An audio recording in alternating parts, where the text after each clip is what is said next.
1340 96.5 KVGC on the phone with me for our weekly chat. Douglas Viviani. Douglas, good morning. Good morning. A little bit of doldrums over here.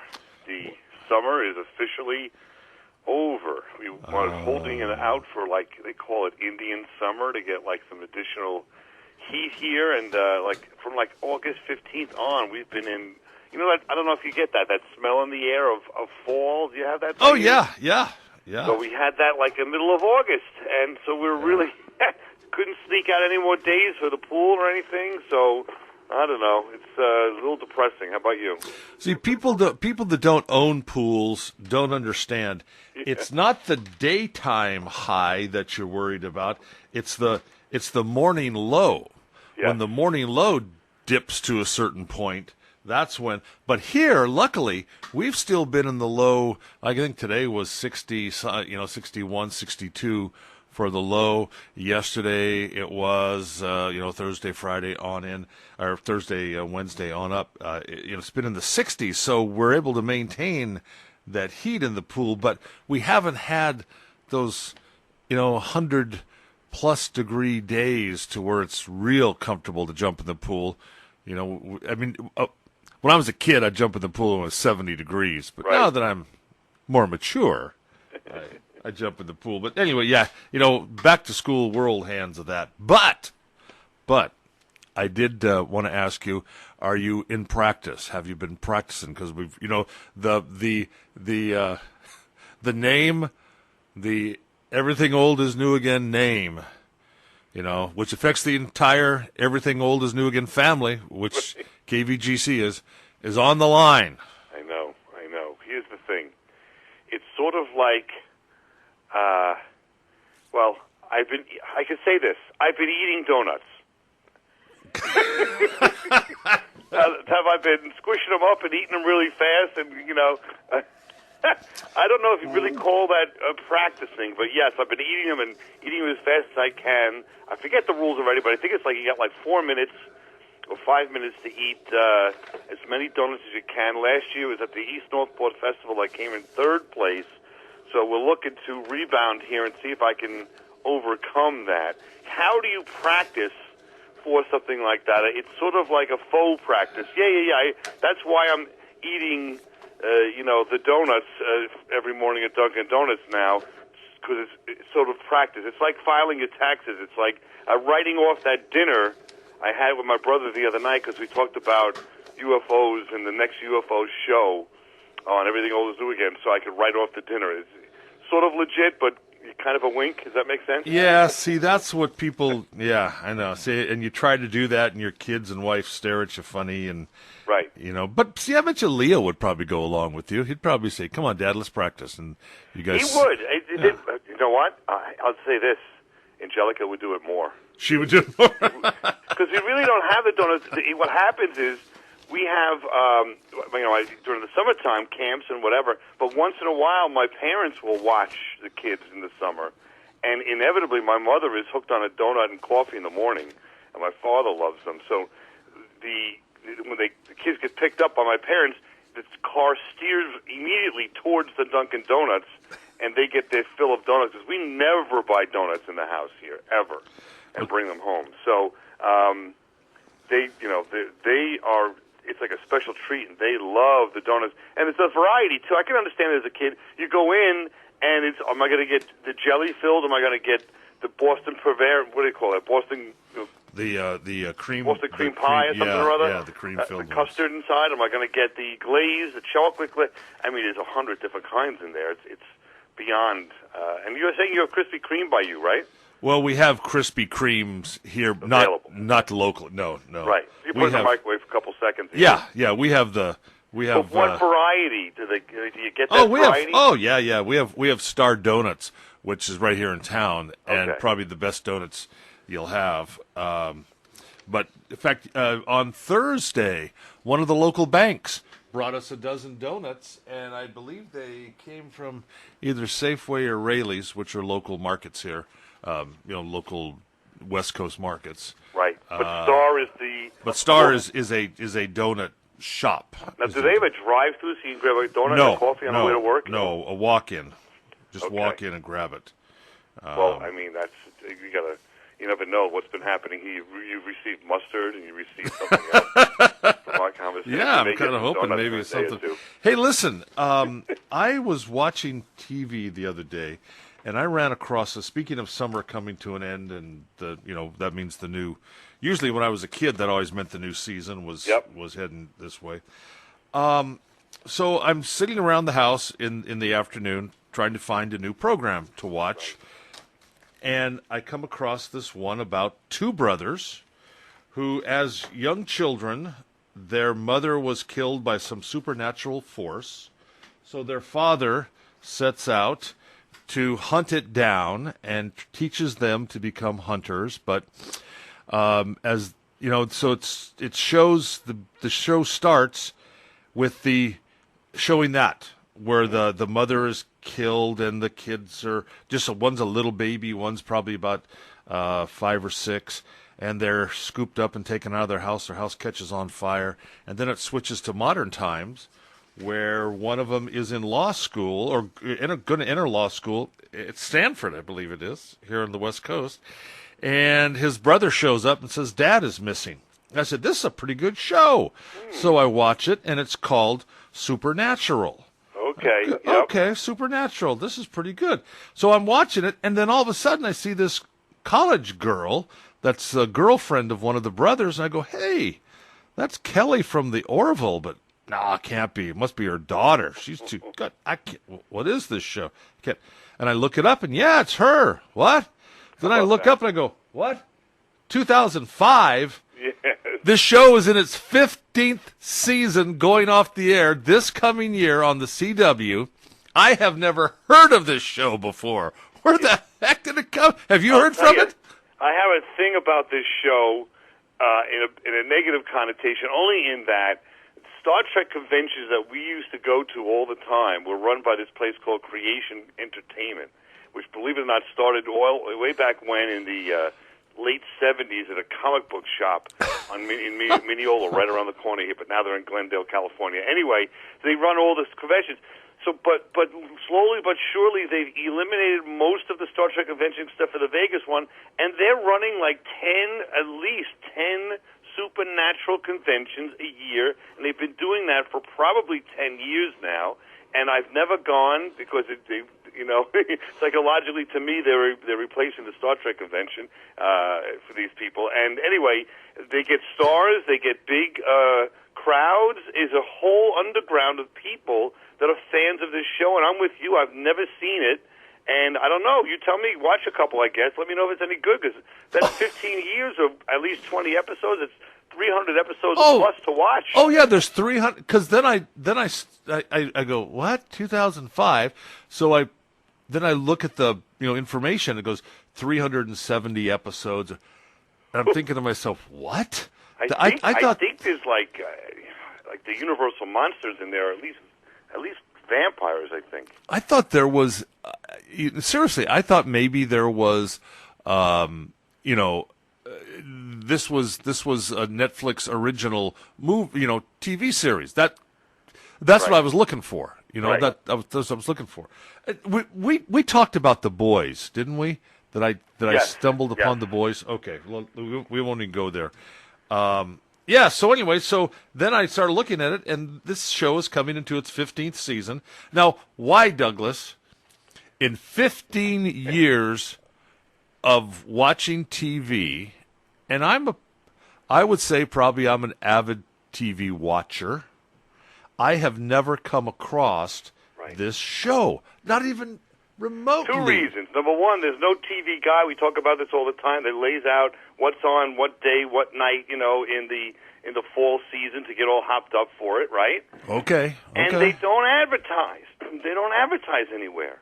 I'm seeking out now for the radio show these individual like CW and Ion TV and Me TV and whatever, these different stations that say, hey, might be a good idea to advertise your shows on our show or anywhere, because you don't hear advertisements anywhere, do you, for that? No. Nothing. Huh. Like they don't. We're all guilty of that in some ways. They don't promote themselves well enough. No one. They just go on word of mouth, and maybe that's the millennium. Maybe that's the new generation. Kids don't care. They just listen to their buddy. Like my kids know different apps. They go through the phone for games and whatever. But when they go to school, their apps on the phone triple because they've talked to their buddies, and all of a sudden, word's out. I think they just do it.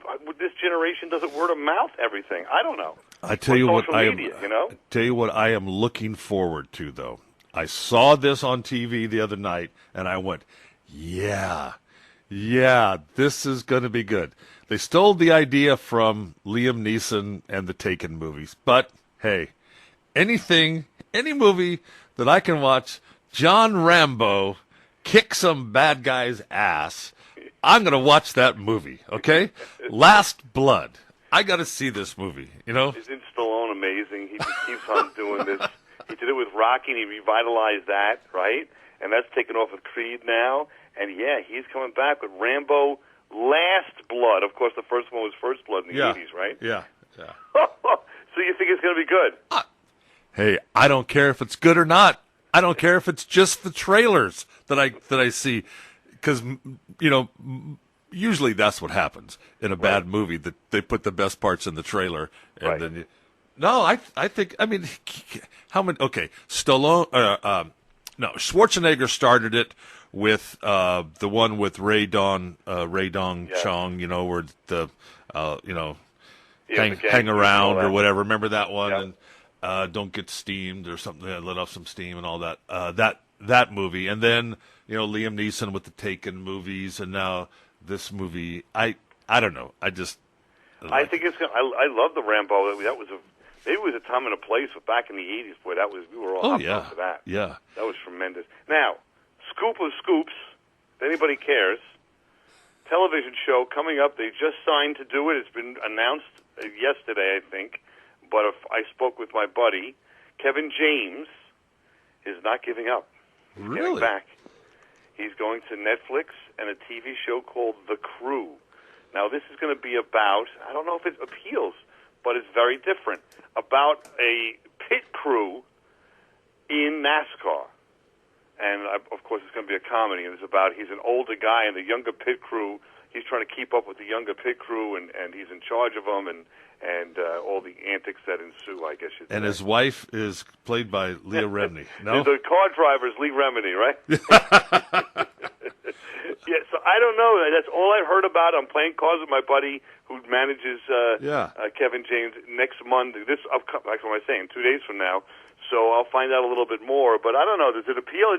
I think Middle America loves car racing. I just never got into it, but it's one of the, if not the highest rated sports activity on a regular basis.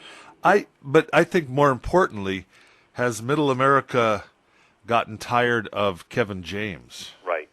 I think that's the story. Right. I think he's. But this is totally fresh, though. That's the kind of thing. You know what I mean? Like, at least it's not another thing. He's not another dad of kids, and or married and having domestic stuff. You know what I mean? He's in a totally different environment, so it might work. We enjoyed all his stuff over here. Not even my kids don't know the manager. All that stuff. So they just watch the shows and they enjoy it. He's basically a family entertainment guy. So I'm wondering where it's going to go. It's on Netflix. We'll see what happens. Two things. Yeah, I mean, he does have a certain act. Though, if he's able to break that out, because it's a brand new writers, new show. He's not like the last show. He had like some of the same writers as King of Queens and whatever. So it's. I don't know. It's worth a shot. Any other new shows? Well, I've heard two things about Kevin James, and then you can ask your buddy about this. The first thing is that his shows, his stand-ups, totally clean. No blue material, no off color, just totally take the whole family, take grandma, the youngsters. 100%. And the second thing is that he's horrible to his fans. Seriously, no, I've heard he's one of the worst.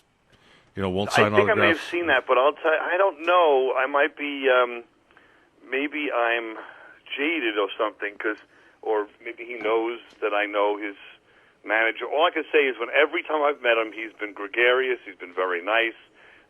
He's been terrific, and if you need an autograph or you want to Douglas, look at we're friends here. You don't got to go around saying, "Yeah, I've been rubbing elbows with Kevin James." Me and Kevin James over for barbecue. Name dropping, right? Yeah, exactly. Hey, speaking of name dropping, we are running out of time here, so we got to. There's a lot of stuff we could talk about here on our list today, but I was listening to the interview last week with Ron Shibota. Right. Has he had a stroke, or is he just real old? Or because he sounded different than I remember him. How old is he?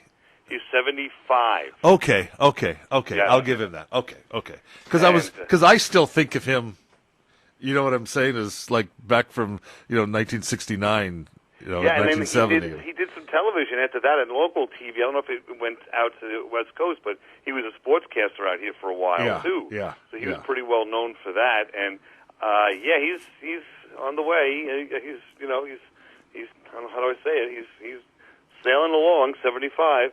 I think it's a fun interview. Today. Oh yeah, it was great. He's going to continue with this interview and talk about, he's still in baseball. He is a color announcer for the New Orleans Zephyrs, I think it is, a AAA ball club in New Orleans, and which is where he lives. And so he's still got a pulse on the game. And I want to ask him a little bit more about, like, these pitchers, how they, all of a sudden, God, if they last 5 innings and give up 3 runs, they're a hero, which is ridiculous to me. And the starters and the relievers and all that, and the discounting of the managers and how the managers got to follow, what's the general manager's telling him is going to be the lineup for the day and stuff like that. So I want to talk about the change in baseball. Does he appreciate it? Does he think it's good for baseball, bad, and all that kind of stuff? Well, we're out of it, so Giants. What are you, 9 games out? What a shame. Of the wild card, I should say. That's not even a... Well, football season started on Thursday, so now we have something. Hopefully, Jimmy Garoppolo will stay healthy this year, and the 49ers may win a couple of games. Can they just see? I always look forward to. Could they at least be in it by Thanksgiving? You know what I mean? Everybody's high on him. A lot of people are high on him here on the West Coast, as you would be. Hey, here's an interesting, and like I say, we're running out of time, but I'm just going to tell you this real interesting fact. My son, Joey's living in Tennessee, lives in Memphis. Says everybody in Memphis, who would you think they would root for their football team? Tennessee Titans. Tennessee Titans. Okay, they hate them. Really? Why? Because they were scheduled to come to Memphis. And then they were wooed to Tallahassee. No, where the heck are they? Anyway, they were wooed away to Nashville. Are they in Nashville? I think it might be Nashville. Anyway, by more money, and so they left. State politics. So they left, and they went to where they're at now.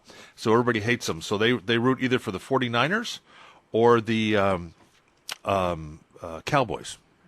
I could see the Cowboys because they're close there. 49ers are a long way away. Well, I kind of went, yeah, okay, Joe, that's because that's your team, maybe. Yeah. But anyway, when I was there over the summer, everybody was wearing St. Louis jerseys, and I couldn't figure out why St. Louis. Why St. Louis?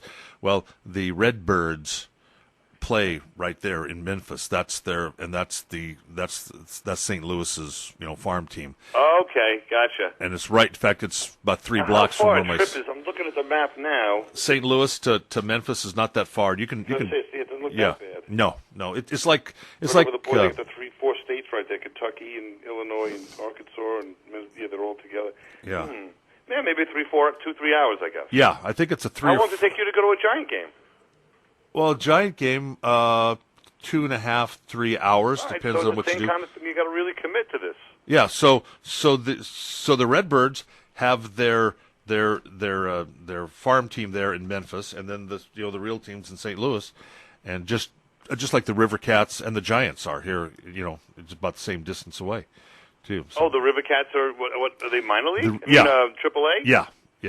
Oh, right by you. Yes, in Sacramento. Yeah, that's the Giants. That's the Giants team. Right. Yeah. Well, so I'm spoiled, boy. For us to go to a game, it's like a 45-minute, half-hour drive. Yeah. Well, But you still don't go. You guys are still, the Mets are still in it, sort of. Yeah, they are. Sort so of. we're keeping our fingers crossed, man. They got a good young team, a lot of young players that are on the way up that no one expected to do. Well, this guy Alonso's over the top, and what's his name, McNeil, and it's just I'm disappointed in baseball. Some of the panache is off because these starting pitchers are not lasting long enough, so you're losing the identity of who your starters are. It's so important to have starters. They say all this nonsense. They only last five innings. It's do you know what? important. Do you know what? You know where baseball's starting to lose me, and I started watching it.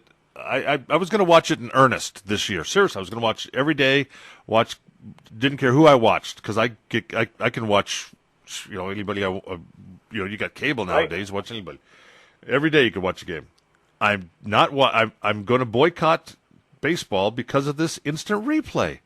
Come on. Yeah. We don't get a robot out there to call every single play. Yeah, and that takes away. I talked to Ron Svoboda about this. The manager. Where are you? There aren't any more arguments. Where's the personality? No. Where's the Earl Weaver? Where's the Billy Martin? They would go out and make a ruckus and put the hat on backwards and yell in the umpire's face and all that stuff. That's gone. The whole ambiance of Tom Seaver is pitching tonight. I mean, you got Baumgartner. He's an old school guy, so maybe you're not relating because you got a great pitcher in San Francisco. But look at the rest of that staff. They're kind of nameless, and if they're not nameless, they pat them on the back as they leave at the 5 innings and think that was a great quality start because they gave up 3 runs over a 4 ERA. And the ball's going out. They fixed the situation with the ball. There's too many home runs. I don't know. I'm just down on it, man. I love baseball, but they're ruining it. Yeah, they really are trying to speed it up. Speed it up? What do you mean speed it up? And all the metrics and all this nonsense. I don't even see when the guy gets at the bat. You barely even see the batting average and the RBIs anymore. It's all this OPS stuff. Right. Well, tonight, speaking of that, tonight at 6 o'clock, tomorrow at 6 o'clock, Douglas, send us some video of the donut eating contest tomorrow. Tonight at 6 o'clock, again tomorrow night at 6 o'clock, Everything Old is New Again. Douglas Viviani and David Cohen. Good luck. Good, thank you. I'll go hungry. All right.